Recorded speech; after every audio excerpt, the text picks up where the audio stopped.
Hello, ladies and gentlemen. It is I, Emily Sophia, aka Mighty Sophia, here to break down for you guys the latest episode of Bates Motel. We are on season 4, episode 7.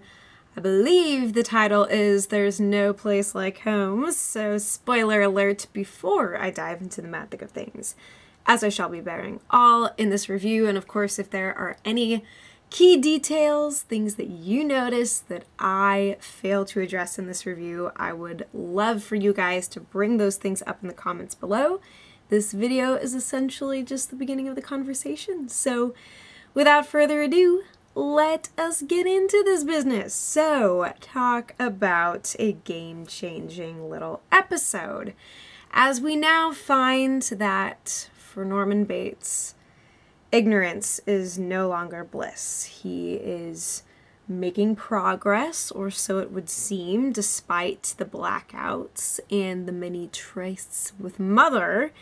He recognizes that yes, there is something wrong with him, and that yes, maybe there is something that can be done.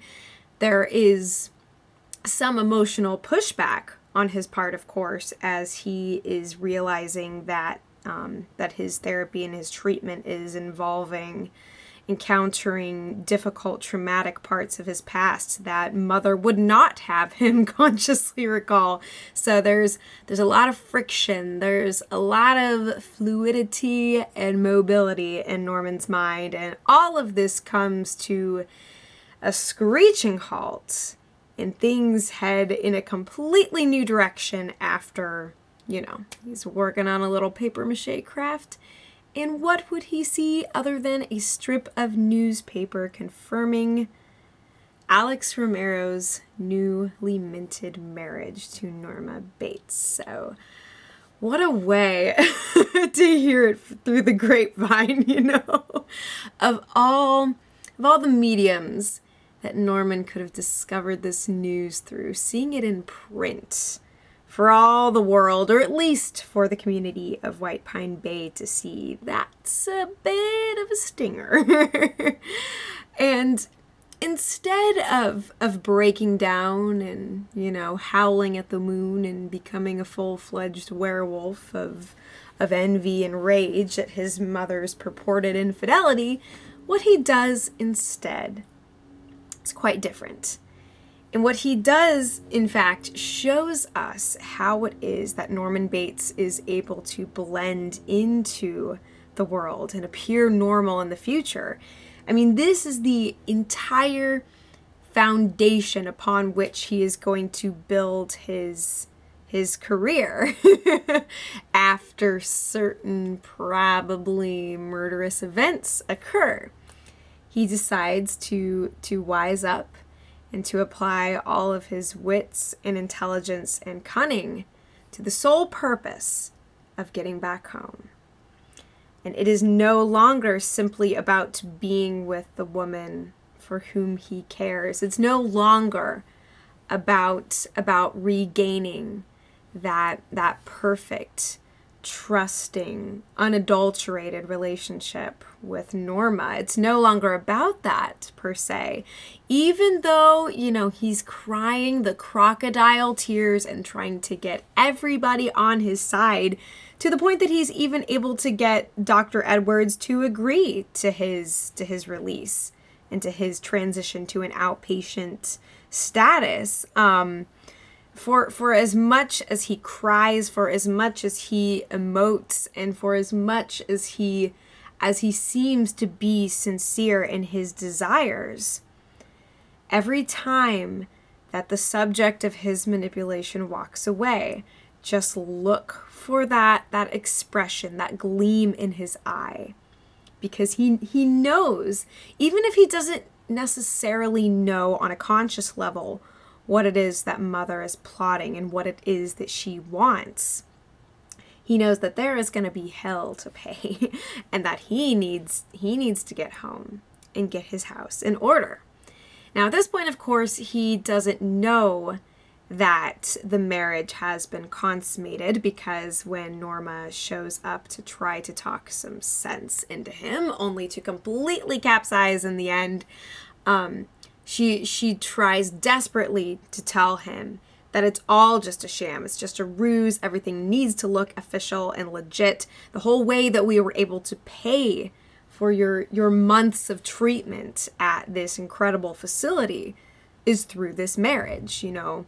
She tries to pass Romero off as a means to an end, which just plays up the forthcoming tragedy all the more, because we actually see that she and Romero genuinely seem to be in love. And he actually kind of gives a shit or two about her as a person. Romero, I mean.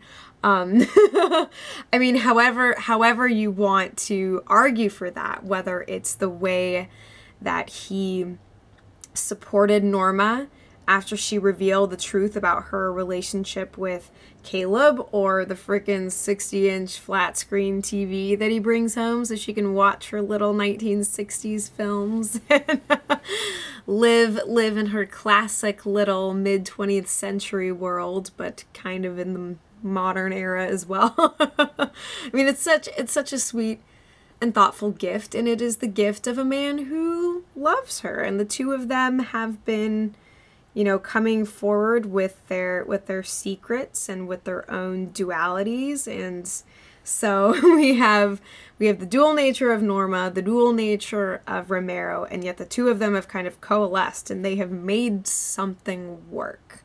And there's real emotions and real sex and real lots of things that are invested in that now. And so Norman has confronted just one layer of this truth, and he knows that there has to be more than meets the eye.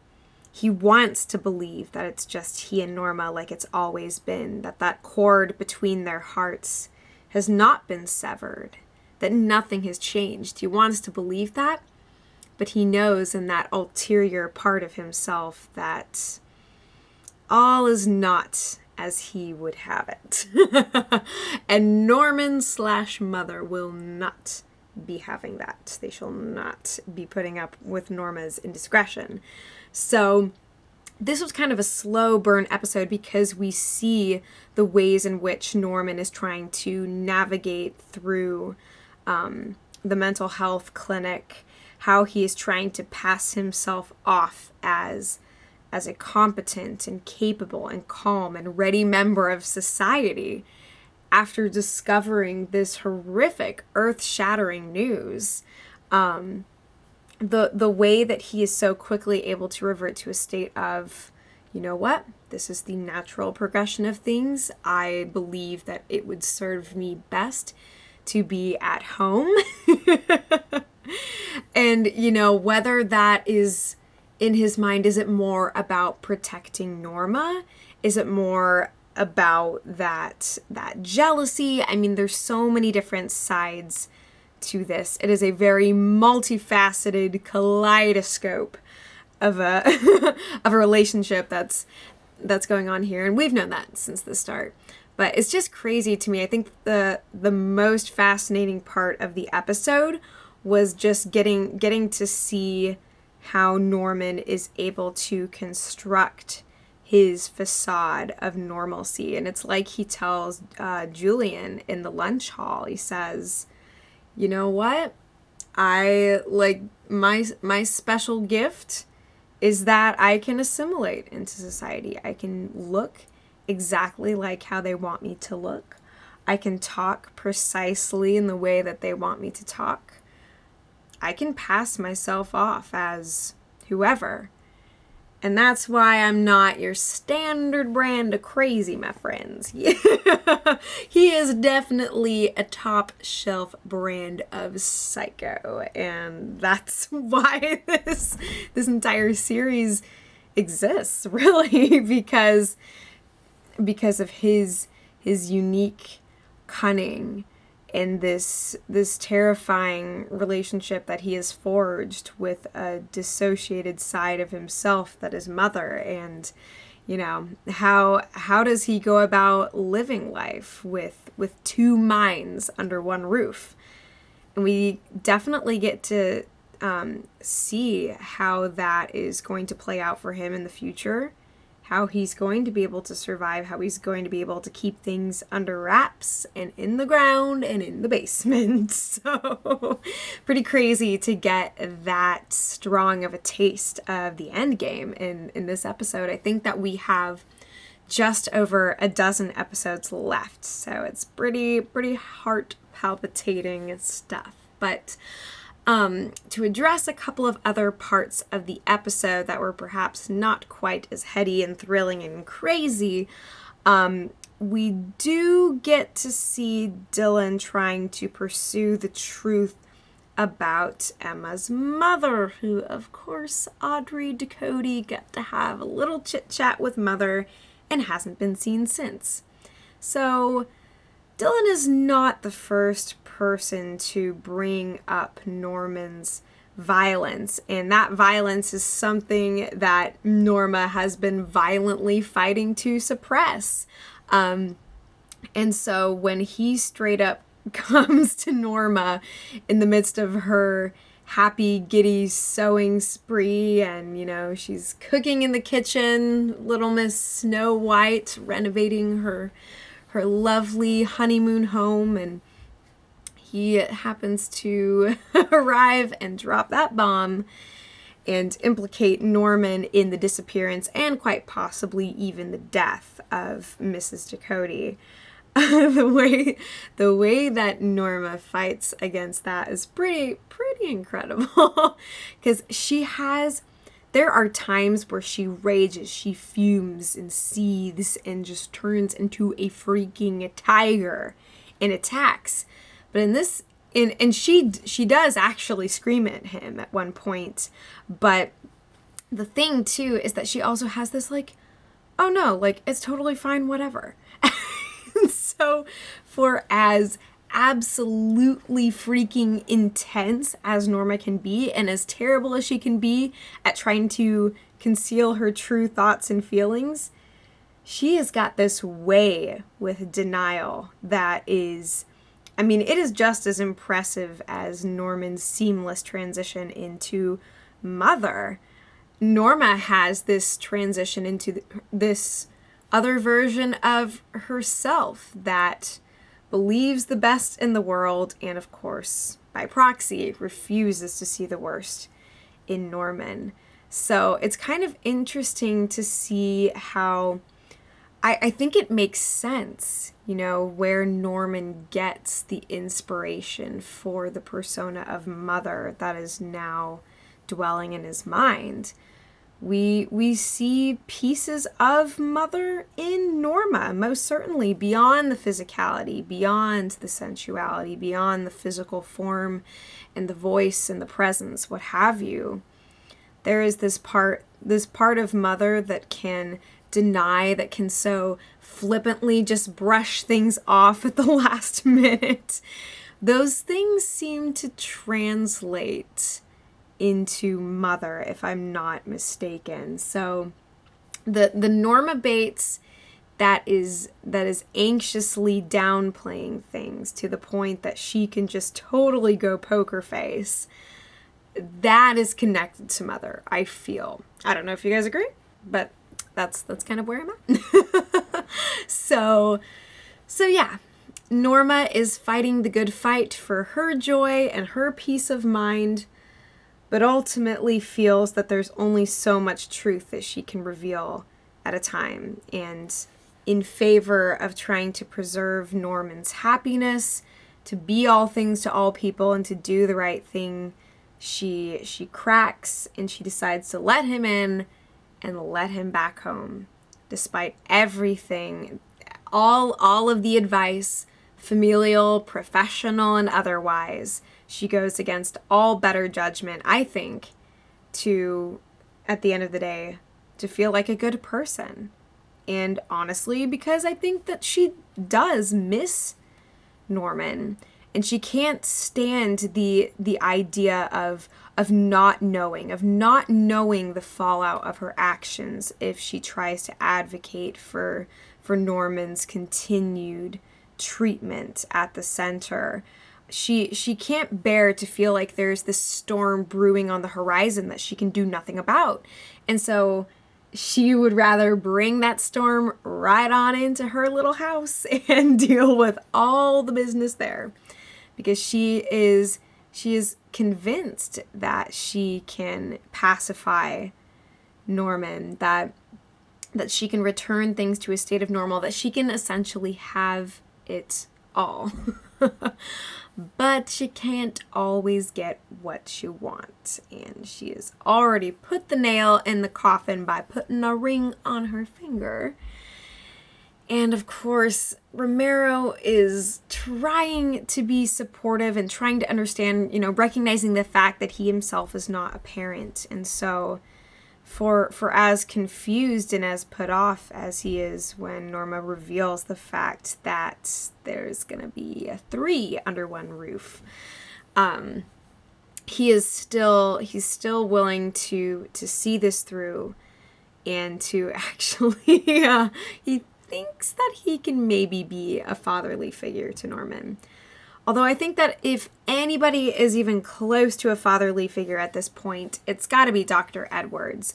The whole scene between him and Norman in the art room, and the crying and the I don't want you to forget about me and all that jazz. I mean, I think that was primarily manipulation on Norman's part, but at the same time, maybe there's a little grain of truth to that too. Dr. Edwards is pretty much the only person who has even made any part of himself come back into contact with the memories of his father, and so maybe that kind of creates a relational vacuum of sorts. I don't necessarily know what's going to befall Dr. Edwards at this point. Seeing Norman thrice a week, there's still opportunity for some devastation to go down, but at the same time, Lord knows how this is going to play out. We're definitely going to see between Norman and Norma a lot of oscillating back and forth between trying to keep things cool, trying to get the upper hand, and then absolutely losing it. And that is, of course, where the show becomes incredibly exciting. So I am thrilled for what's to come. I am dreading it. I am dreading the end of all things, and above all, I'm dreading the potential loss of Norma by the end of the season. But we have 3 episodes left. And even though Norman is showing that he too can bust out a poker face, behind closed doors, how much longer is that going to last? Once he tries to find his way back into Mother's bed, he's going to feel that difference and that coldness and that separation. And that's something that he's not going to be able to endure for long. So these are my thoughts, people. Like I said, anything that I missed, anything that is burning in your skull and you need to get out there in the world, bring it up in the comments below. So thank you guys so much for watching. It is always a pleasure. And I'm also reviewing Game of Thrones right now, of course. There's a link in the description to all of my recent reviews. Now, I'm going to be in Disney World next week, so I'm going to be missing Game of Thrones and Bates Motel at this point. So I apologize, but I'm going to do my best to get back on top of my reviews ASAP. So thank you guys once again. I love you a lot, and as always, I'll be back before you know it.